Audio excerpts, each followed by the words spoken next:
Hello, hello. I'm in Berlin playing a bit of 2XKO, and I'm here with Mike Henry, the creative director of 2XKO. How are you doing? I'm doing great. How are you doing? Amazing. Yeah. I really like this game, so release it tomorrow, please.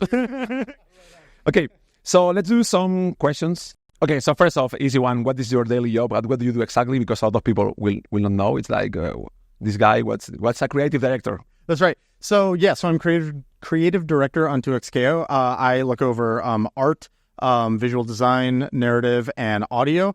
We have people that are in charge of all those things, and then I work with those people. Awesome. Seems fun.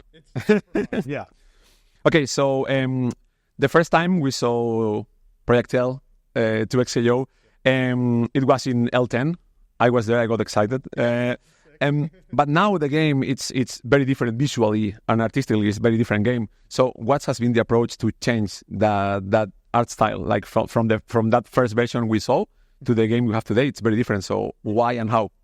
Yeah, why? So when we first released the L10 footage, we were proud of what we had made, but there was the reaction from the FGC was like, we like this, but we don't necessarily love this. And so we were really looking deeply into like, well, why do we love fighting games? And what do we want to really do in this space? And so we looked historically at all the games that inspired us and the look and feels that inspired us. And we realized that being more over in that animated side was like what we were truly excited about. And so the team worked really hard at kind of overhauling our entire art pipeline and trying to figure out how to do that. And once we were making art over there and sort of doing concept art and evaluating it, we were like, this is a way more exciting place for us to be in. And then we just like took that and ran with it and figured out what do stages look like, UI, all of that. And in addition to the stylistic stuff, we also thought that we gained like a lot of clarity out of it by having like the characters feel like they're popping off the background more, and just like a bunch of little things like that started to fall into place. And we got really excited about what we were making, so we just kept going. Mm-hmm. Yeah. Do you like it more as well? It's more your style. I feel like from the way you talk. Yes, I do like it more. Yeah. I like working on stylized stuff. My own personal art is really stylized, so like it feels really comfortable being in that space. Awesome.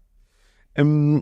So also something we saw since the first version we played in the first playtest is like the UI, the portraits, and the clarity keeps changing, keeps evolving, and I'm sure it will keep evolving. So what's the approach on that? It's something that you guys take into account, like take players' feedback, or how do you do that? Like, how do you plan on changing UI, or what's the goals with that? Yeah, I mean, you said it right there, listening to player feedback. Like, we are very player focused, and whenever anybody plays and they share their thoughts with us, we're very much listening to how can we make this better for the player. UI has been one of the biggest ones, because in our game, when you're managing 2 characters or when there are 4 people and there's a lot of chaos going on, clarity is super important. And the UI is one of those areas where that needs to be as clear as possible. You're trying to keep track of so many things, and you've got all this UI going around the edges. Like, how do we get that to be just as informative as it can be while also being exciting and stylish? And so as we keep going, we just keep refining it more and more and more. And even in the version that we have now, we think it's much better than where it was before. But we're still listening and still changing it so that we can just try to make it so that players don't feel like there's anything they're missing anymore informationally while they play. Mm-hmm. Yeah. Are you happy with the current build of the UI and the clarity, or is it something that you still look and say we need a bit more work on that aspect, like concretely, like this thing it still is not as good as we want it to be? Yeah, I would say that I'm happy with the progress we've made in listening and making changes, but we are still evaluating and still making changes. So I would say that, there's probably never perfection achieved, but we're just constantly chasing like, oh, that person still had really valuable feedback. How can we respond to that? So I think it's going to go further. I think you're going to see more changes come down the line, but we're always going to be listening. Even if this game is out for 10 years, if there's like a good idea that we hear or a problem that we hear, we're going to address it. Awesome. So, about stages, like the stage we see in a new stage, the built water and stuff like that. So, what's your approach to states or regions in Runeterra? How do you choose them? Is there like something you value more than other things, or what's the process on choosing these stages or doing them?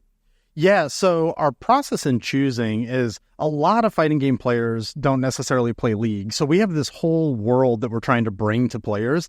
And so we sort of think about it as like thinking about it like the world, like you hit Paris, you hit Hong Kong, you hit like all of these like really key locations. And we want to do that same thing. We want to go across Runeterra and find the most exciting places that are kind of like the postcard for that place, and get all of those out. And then as time goes on, we'll be able to explore even more niche locations. Okay. So that's kind of how we choose them. And then when we start working on them, we just want that to feel the most like that location it possibly can. And so for people who are fighting game players and might not know League of Legends that well, we want it to be exciting and fun and full of life. And for people who know that space, we want them to feel like we nailed it. Like we did how they imagine that place to be, you know? Yeah. So I think we can expect some of the regions that we all know and love. Okay.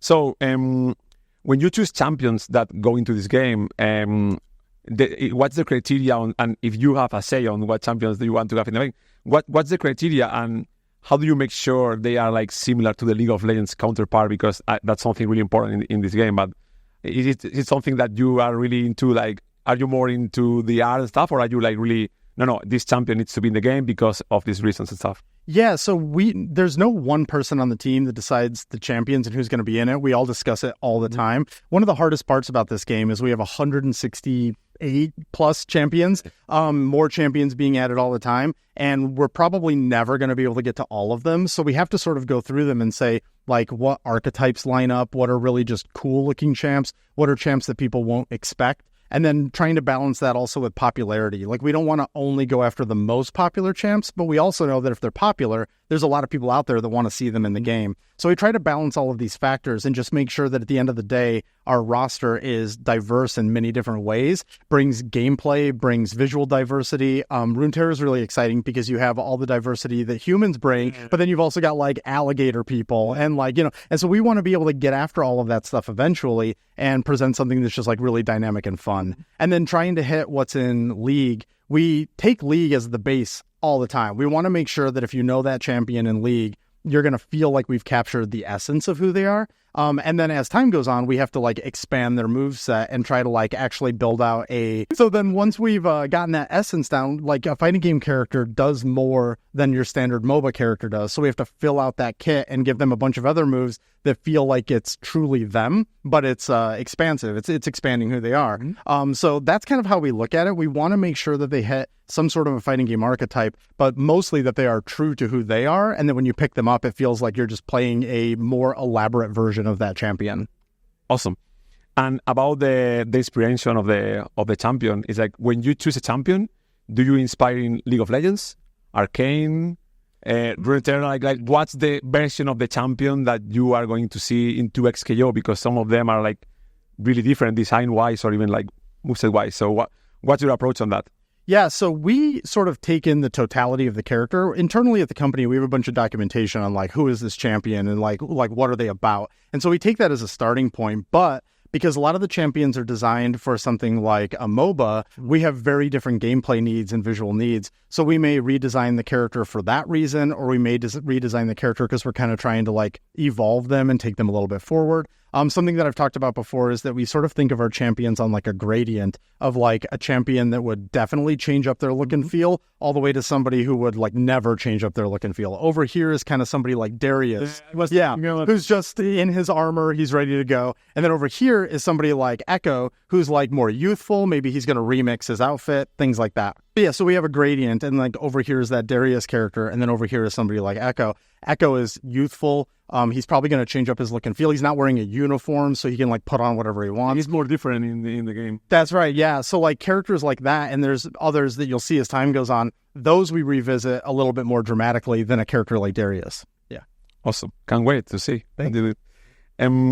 So about the interactions with characters, like special intros, voiceovers, like things like we love from fighting games. Like, is that something that you guys are planning to have in the game? Like in League of Legends, for example, is that a part of the plan?